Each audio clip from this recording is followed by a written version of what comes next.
बरसाना में एक प्यारी सी लड़की का नाम किशोरी था।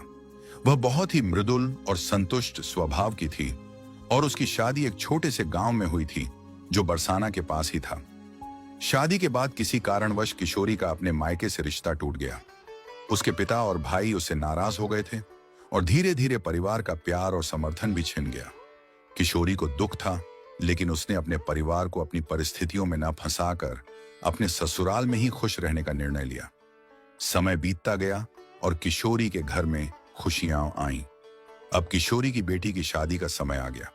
किशोरी के लिए यह एक अहम दिन था, लेकिन साथ ही उसके दिल में चिंता और उदासी थी, क्योंकि उसके पास कोई रास्ता नहीं था जिससे वह अपनी बेटी का भात, शादी का खर्च अपने मायके से मंगवा सके।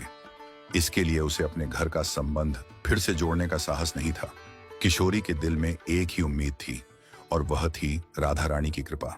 अपनी बेटी का भात न्योतने के लिए वह बरसाना आई, लेकिन मायके से टूटे रिश्ते और अपमान के कारण किशोरी का मन अंदर से बहुत दुखी था, जिसके कारण किशोरी अपने मायके न जाकर सीधे राधा रानी के मंदिर पर पहुंच गई और वहां जाकर किशोरी ने पुजारी जी को सारी बात बताई और दुखी मन से राधा रानी से विनती करने लगी, हे राधा रानी, अब मेरे पास केवल तुम हो।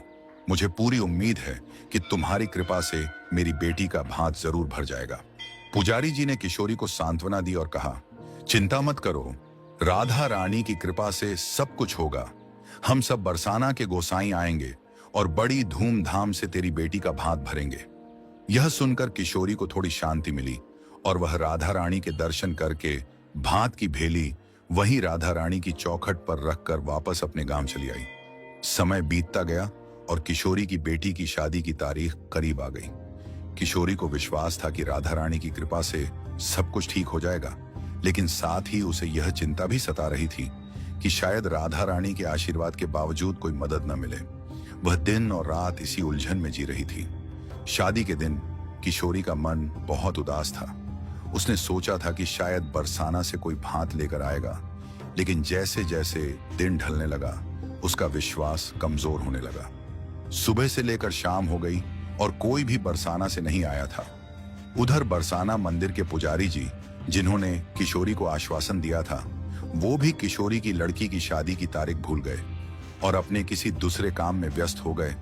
किशोरी ने सोचा, शायद अब कोई नहीं आएगा, शायद राधा रानी भी मेरी मदद नहीं कर पाएंगी। और वह खिड़की से बाहर देख रही थी और इंतजार कर रही थी कि बरसाना से कोई भात लेकर आएगा। उसी वक्त गांव में 8-10 गाड़ियां धूल उड़ाते हुए आईं। गांव वाले हैरान होकर इन गाड़ियों को देखने लगे। गाड़ियों से लोग उतरकर गांव वालों से पूछने लगे, क्या इस गांव में किशोरी नाम की एक लड़की है जो कि बरसाना की है और आज उसकी बेटी का भात भरने वाला है? गांव वालों ने संकोच करते हुए किशोरी के घर का रास्ता बताया। जैसे ही गाड़ियां किशोरी के घर पहुंची, किशोरी चौंकी और हैरान होकर बाहर आई। वह समझ नहीं पाई कि इतनी सारी गाड़ियां किसके लिए आईं। गाड़ियों से लोग उतरकर किशोरी के पास आए और बोले, हम तुम्हारी बेटी का भात भरने आए हैं। किशोरी ने घबराकर पूछा, आप कौन हैं और आपको कैसे पता चला कि आज मेरी बेटी का भात भरना है? मैंने तो किसी को भी नहीं बताया। तब एक सेठ जी गाड़ी से उतरे और बोले, समझो, हमको राधा रानी ने भेजा है। किशोरी ने हैरान होकर पूछा, कैसे? मैंने तो आपको पहले कभी नहीं देखा।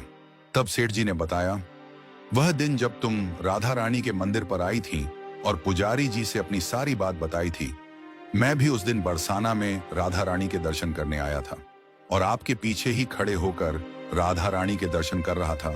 तभी तुम्हारी बातें सुनकर मैंने निश्चय किया कि यदि मेरी जमीन का विवाद सुलझ जाता है तो उस जमीन से जो भी मुनाफा होगा उसमें से मैं तुम्हारी बेटी का भात भरूंगा।